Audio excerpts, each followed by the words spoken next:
व्हिडिओमध्ये आपल्याला ट्रिग्नोमेट्रिक फंक्शन्समध्ये ट्रिग्नोमेट्रिक फंक्शनच्या स्टँडर्ड अँगल्सच्या व्हॅल्यूज फाइंड आउट करायच्यात आणि त्या व्हॅल्यूज कशा लक्षात ठेवू शकतो, का लक्षात ठेवायच्यात, किती इम्पॉर्टंट आहेत त्याच्याबद्दल थोडीशी माहिती मिळू. 30 डिग्री, 45 डिग्री, 60 डिग्री, एक राहिलं 0 degree, then 90 degree, then 120, 150 as well. पण मी डायरेक्ट आधी 180 घेतो. मधले व्हॅल्यूज कशा काढायचे ते मी तुम्हाला ऑन द स्पॉट सांगेन, don't worry. Then 270 degree and 360 degree. 0 radian, π/6 radian, π/4 radian, 45 म्हणजे 60 म्हणजे π/3, 90 मीन्स π/2, 180 म्हणजे पाय, 270 म्हणजे 3π/2 अँड 2π. रेडियन माहिती पाहिजेत. सो लक्षात आला की आपण एक लेंथ ठरवून घेतली, इथे 30 डिग्री घेतला आणि मग हे जोडलं जिथे कुठे जुळेल. आणि मग आपण काय करायचं, इथे हे बेस जे आहे ते मेजर करायचं. ते बेस मेजर केलं, त्याच्यानंतर इकडचा पार्ट आहे तो पार्ट मेजर केला, इकडचं लेंथ मेजर केली, ते मार्किंग करून ठेवलं. सो ही ॲडजस्टंट साईड झाली 30 साठी, ही अपोजिट झाली, ही हायपोटेन्यूस झाली. सो तुम्ही वेगवेगळ्या त्या लेंथ मार्क करून ठेवा. याला एक्स नाव देऊ, याला वाय नाव देऊ, याला झेड नाव देऊ. आणि मग मी विचार केला की sin 30 ची व्हॅल्यू मला पाहिजे. sin 30, तर sin 30 म्हणजे अँगल आला इथे, जिथे आपण थिटा म्हणत होतो तिथे व्हॅल्यू आली. मग थिटा sin थिटा म्हणतोय आपण, sin 30 म्हणतोय. सो 30 ची अपोजिट साईड घ्यायला पाहिजे न्यूमरेटरला वाय, आणि हायपोटेन्यूस झेड घ्यायला पाहिजे डिनॉमिनेटरला. बरं, हे सेंटीमीटर मीटरमध्ये तुम्हीच ट्रायंगल ड्रॉ केलेला आहे, त्यामुळे तुम्हाला त्या व्हॅल्यूज माहिती आहेत. तुम्ही त्या व्हॅल्यूज इथे पुट करणार, न्यूमरिकल व्हॅल्यूज असतील. आणि कॅल्क्युलेटरमध्ये तो फाइंड आउट केल्यानंतर असं लक्षात येतं की बरोबर तो रेशो किती येतो माहिती आहे, 1/2 मीन्स त्याची व्हॅल्यू येते 0.5. मग असं आहे का की सर तुम्ही काढलेत म्हणून तुम्ही सांगताय का, आम्ही जर काढून बघितलं तर वेगळं येईल का? येऊच शकत नाही. तुम्ही घरी काढून बघा.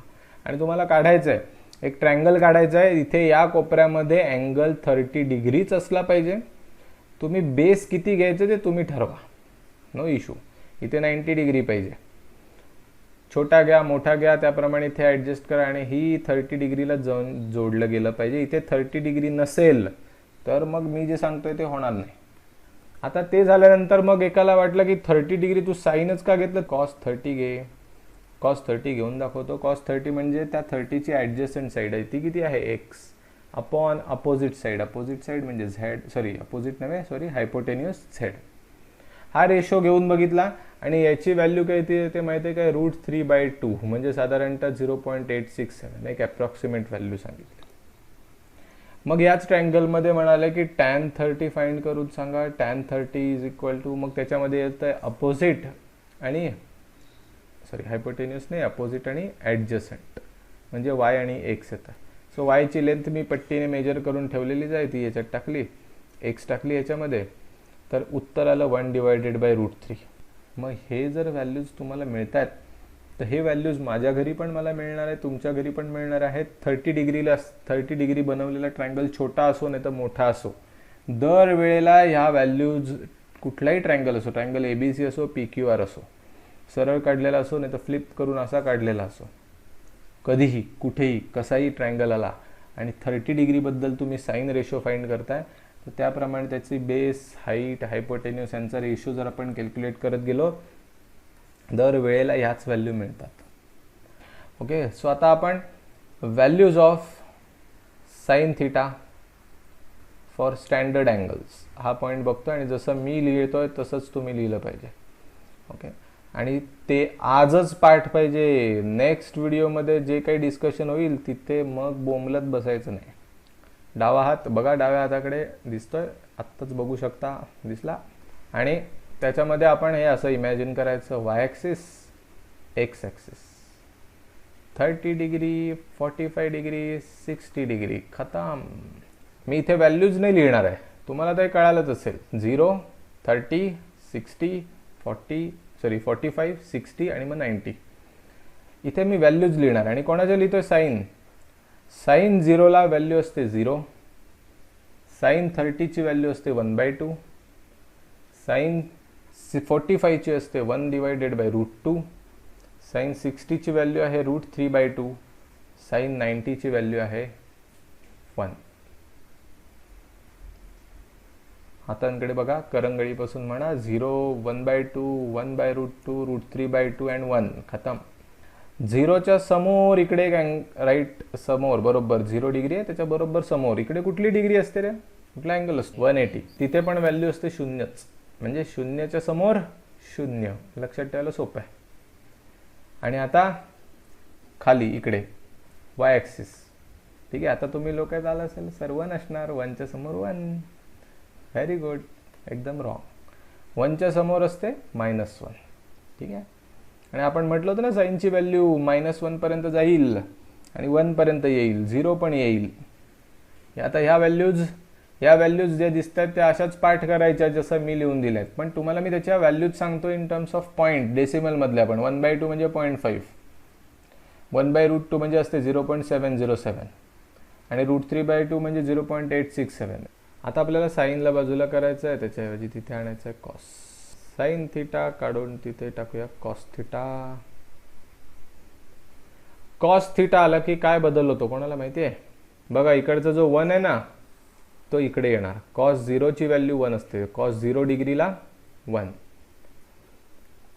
आणि कॉस 90 डिग्रीला 0. म्हणजे ही आधी जागा बदलली. त्याच्यानंतर 30 डिग्रीला जे साईनची होते ती आता इकडे 60 डिग्रीला जाते आणि 60 डिग्रीची आता इकडे येते. सो हा एक बदल आहे त्याच्यामध्ये. कॉस 30 ते येईल √3/2 आणि कॉस 60 येईल 1/2. कॉस 45 तेवढीच राहते, बिकॉज हा आता चेंज करायला याच्यासाठी जोडीदार कोण नाही, हा एकटा तसंच आहे, तसंच तिथेच. इथे 1 असेल तर 1च्या अपोजिट कोण येतं -1 आणि 0च्या समोर 0च राहणार. सो कॉस 0 म्हणजे cos 0 degree 1, cos 30 degree √3/2.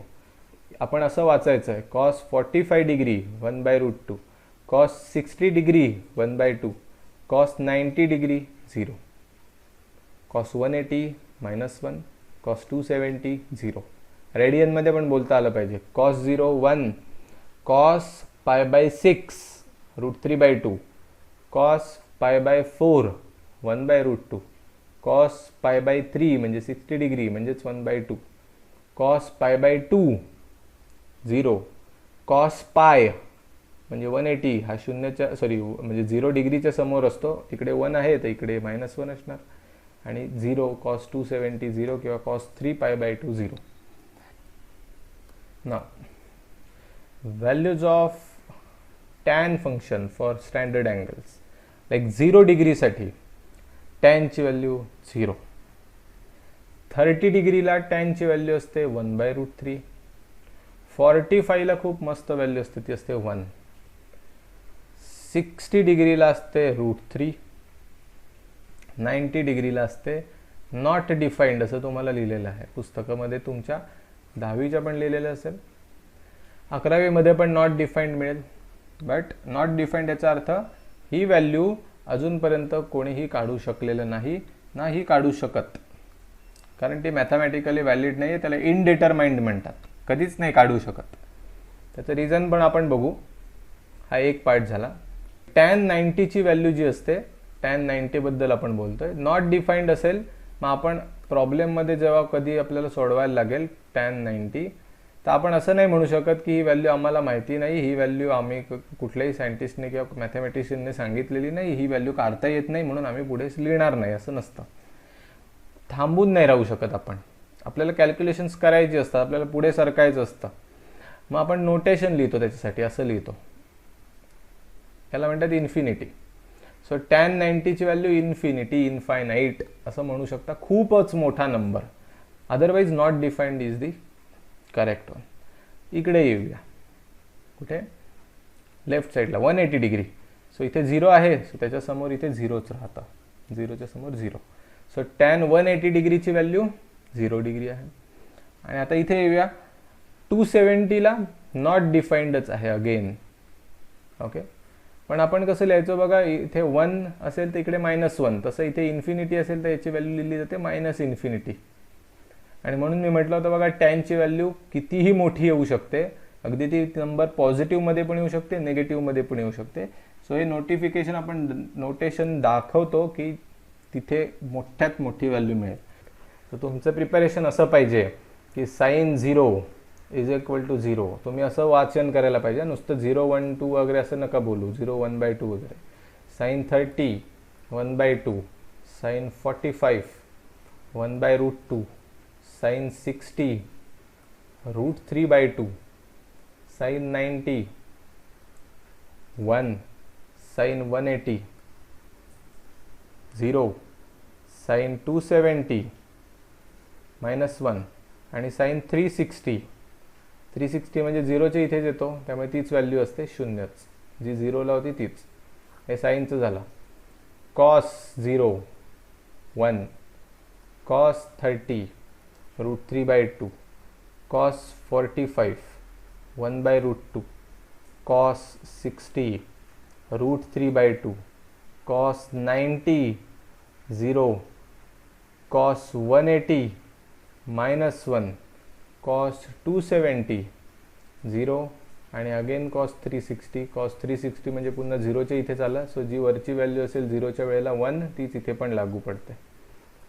Then tan 0 0, tan 30 degree 1/√3, tan 45 very famous value जी वारंवार लागेल 1, टॅन 60 √3, टॅन 90 इन्फिनिटी किंवा not defined, tan 180 is equal to again 0, tan 270 infinity but minus वाली निगेटिव्ह साईडला not defined. Then tan 360 again 0ची value असेल तीच, 0ला 0 असतं तर 360ला पण 0. कोसेक 0 नॉट डिफाइंड किंवा आम्ही त्याला इन्फिनिटी म्हणतो का ते आता तुम्हाला कळेलच. त्याच्यानंतर कोसेक 30, कोण सांगेल? कोसेक 32. कोसेक हे ट्रिग्नोमेट्रिक फंक्शन कोणाच्या उलट आहे? साईनच्या. 30 अँगल सेम आहे म्हणजे आपण सेम अँगलबद्दल बोलतोय. सो हा 1/2 आहे, त्याला उलटा करा 2/1 म्हणजे 2च. साईनचे पार्ट असतील. कोसेक 45 किती मला नाही माहिती आहे, मी साइन 45 आठवलं बॅक ऑफ द माइंड 1/√2 असतं म्हणजे हे √2/1 असणार, उलट केला. देन कोसेक 60 तिकडे √3/2 असतं म्हणजे इकडे असणार 2/√3. देन इकडे कोसेक 90 तिकडे साइन 90 आठवलं 1 असतं, 1चा रेसिप्रोकल घेतला तरी 1च राहणार. देन कोसेक 180 तिकडे साइन 180 आठवलं 0 असेल, 0चा रेसिप्रोकल 0चं जेव्हा उलट करता तेव्हा 1/0 होतं आणि 1/0ची व्हॅल्यू आपल्याला माहिती नाही आहे. डिनॉमिनेटरला 0 जे असतात, डिनॉमिनेटरला 0 आला तर कधीही उत्तर काढता येत नाही, त्याला आपण इन्फिनिटी असावं एक मोठा नंबर म्हणून असं पकडतो. ॲक्च्युली इन्फिनिटी पण नाही, इथे नॉट डिफाईंड असतात, पण ठीक आहे. पण हे मायनसवालं कारण इन्फिनिटी आधी आपण लिहिलं त्याच्यात अपोजिट ॲक्सिसला आहे ते. देन कोसेक 270 कोसेक 270 आठवलं नाही, आठवत आहे साईन आठवलं -1 असतं तर त्याचा उलट केला तरी -1च.